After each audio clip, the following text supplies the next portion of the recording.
Manga-Waido. My name is Ryosuke Noda, 17 years old. I started going astray around the time I entered middle school, and it turned out like this now that I'm in high school. There were many causes. Things like coming from a single mother, and my relationship with my older brother Shunichi, who's 8 years older than me. Hey! That's enough! You caused trouble for everyone! I wasn't gonna talk back. It's true that I was a jerk, and there's no way I could win an argument against my brother in the first place. Every time I got into trouble, my brother would scold me. Hey, Ryosuke! Don't you feel sorry for your mother who works all day and night? It's okay, Shunichi. It's Mom's fault for making him lonely. Besides, Ryosuke will be all right. Ryosuke will be all right. That's what my mother often says, but it was originally a saying from a welfare commissioner. I don't really know what a welfare commissioner is, but they're supposed to consult for local residents. Every time my mother had a problem, she relied on Shibata-san, a welfare commissioner. She cared a lot about us since we didn't have a father. It's okay if you're a little bit naughty. Ryosuke will be all right. You'll turn out to be a good, honest man in time. Despite her words, I was on the path to becoming a delinquent. Hey, listen to me, you little punk! My reputation is going down because of you! Oshima, the young gymnastics teacher in my homeroom, started cursing me. This always happens when the two of us are in the student guidance office. Seems that he just had enough today, and Oshima was harsher than usual. You're so different from your brother! You must have been made out of the leftovers from your brother and other useless cells! Huh? Why are you talking about my brother here? He's got nothing to do with this! Oshima's about the same age as my brother, so I was as repulsive to him as I was to my brother. These meetings are useless. A small fish like you has no future. No matter what that scumbag Oshima said to me, I didn't give a care in the world. The only people I have a hard time being scolded by are my mom and Ani Shibata. Oh yeah, I wonder how Ani Shibata is doing. I haven't seen her this year yet. On my way home, just as I was thinking about that, my phone rang. It was from my brother.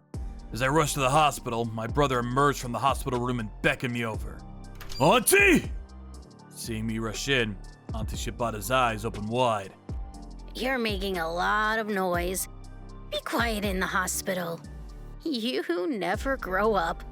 The way she said it brokenly was painful. Auntie Shibata had lost most of her weight. I haven't seen you for a while, so I had a feeling, but you're actually dying. You still have a bad mouth, don't you, Ryosuke? By the looks of it, even I could tell that she didn't have long. I was told later that she had been diagnosed with cancer about a year ago and had retired from being a welfare commissioner for that reason. But just when I thought of wanting to see you, you came right away. Auntie's glad. I'm here because my brother called me in. I hid my emotions from her, but it felt surreal to think Auntie Shibata was gonna die like this.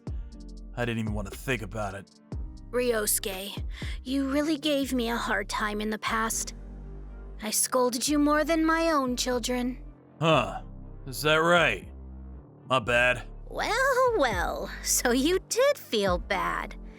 Then maybe I'll take something from you as an apology. You're so brazen. Say it. I'll give you anything you want. But I don't have a lot of money, so make sure it's not too much. Auntie took a breath and stared into my eyes. Ryosuke's foul mouth, his roughness, his stubbornness. Huh? His big ego, his pretentiousness, his lack of honesty. Even a fool like me could understand what Auntie meant. It was her last will. I'm going to take all your bad traits with me. So it's time for you to start being a decent human being. What? Auntie, you trying to be dead tomorrow or what? Understood? It's a promise. Okay? I kneeled by the bedside.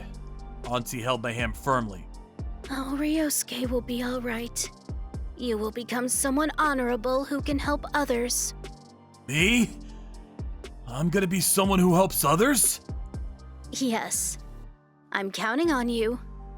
Auntie will be watching from the other side. On the way home from the hospital, I cried in an empty park. My brother didn't say anything and waited a short distance away, then silently walked me home. It was that weekend. Auntie passed away while being looked over by her family. I was considered by everyone around me to be severely apathetic from then until the day of graduation. Of course, Oshima's attitude towards me didn't change until the very end. It's too late to be gentle now. You're useless in society. It's pointless. I didn't care. How can I live up to Auntie's expectations? That's all I could think about. I graduated from high school and I applied to college, but there was no way I was getting in. I took a year off and enrolled in a prep school. I dyed my hair back, changed my clothes and attitude, and spent all my time studying and working part-time. Our family was just getting by financially. Of course, I had to manage the tuition by myself. If my brother can do it, there's no reason I can't. I'll be alright. Right, Auntie? The relationship between my brother was also starting to change a little bit. Hey, bro. Can I talk to you for a second? I'm stuck on this math problem. Yeah. Go wait in your room. I'll be right there. I'm sure my brother got some lasting words from Auntie Shibata as well. In fact, my brother was kindly helping my efforts to change. Change? That's great. Talk to me about anything. I'll support you. We're brothers after all. At the time, he was running a small recycling company. The company had a lot of trouble when it first started up, but now it seems to be doing well. As for me, after 1 year of prep school, I successfully passed the college entrance exam. At university, I chose social and environmental studies. I decided to study social environment broadly. I recruited a group of friends and actively participated in volunteer activities. It was also around this time that I began to feel more familiar with the problems faced by single mothers and poor families like ours. After graduating from college, I took a job at a company that works to reduce food loss, something I've had a connection with since I was a student. Food being thrown away. Food loss was an issue that was occurring every day in Japan. In my current company, we were engaged into the direct sale of these foods to stores and consumers.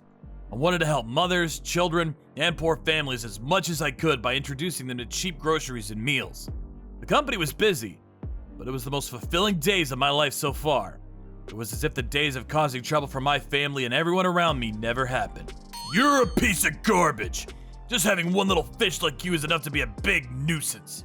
When I think back to the past, I can't help but recall Oshima's face as well. Now I'm thankful for his scorn. To be honest, I made it this far partly on the strength of my anger towards him. And then one day, a few years later, I was in charge of interviewing, and an unexpected man showed up at my doorstep. My name is Ichiro Oshima. Thank you for your time today. Yes, it was Oshima. It's you after all. Looking at his resume, Oshima seemed to quit his job as a teacher and move from job to job, working in wholesale, printing, and security. I didn't say it out loud, but it seemed that he finally noticed me, and his complexion was getting paler by the minute. Oshima-sensei, it's been a while. I'm the little fish from back then. Thank you very much for your guidance back then. You're... No. Noda-kun, aren't you? Why are you? Why not? I've been working at this company for a long time. You quit your job as a teacher? Well, how should I put it? Oshima quit teaching voluntarily. Huh? Why did you quit? I was told there were problems with my teaching and that I was too outspoken. It became hard to continue. That's understandable. It's a wonder they didn't see it as a problem when I was a student. Then I tried working here and there, but it just didn't last. Oshima, who'd been talking quietly, suddenly turned over while sitting down and scratched his head vigorously. Damn it! Damn it! You brothers, for crying out loud! Oh yeah, my brother told me about you.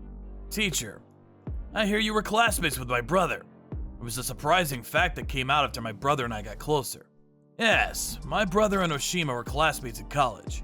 According to my brother, Oshima looked down on him a lot because of our family background, but his grades were higher than his. And after graduation, he even started his own company, albeit a small one. Oshima was taking out his resentment at me for not being able to compete with him in terms of intelligence and social status. He was a terrible teacher. But now that I think about it, he's just a very pathetic man. And I can understand his jealousy and hatred towards someone who's better than him. If I want to be helpful for society at large, I have to reach out to guys like this. As an interviewer, I made my decision. Alright, I understand. We will hire you. Huh? However, not at our company. I'd like to transfer you to our subcontractor. We're always short of staff over there. Is that okay with you? Oh, thank you. The company I sent Oshima to is one of the companies my brother ran. It's a company that handles the disposal of industrial waste. Even garbage can become a resource depending on how it's utilized. Let him learn from that. That's what I intended when I introduced him to this job. But unfortunately, Oshima ended up quitting after working there half a year. What happened to Oshima after that, I only know through rumors. I heard he went back to the countryside in the cold Tohoku region and worked as a day laborer at a civil engineering company. Even a guy like him can find a way up from there if he faces his own inadequacies and changes himself. Like I did once. Right, Auntie Shibata?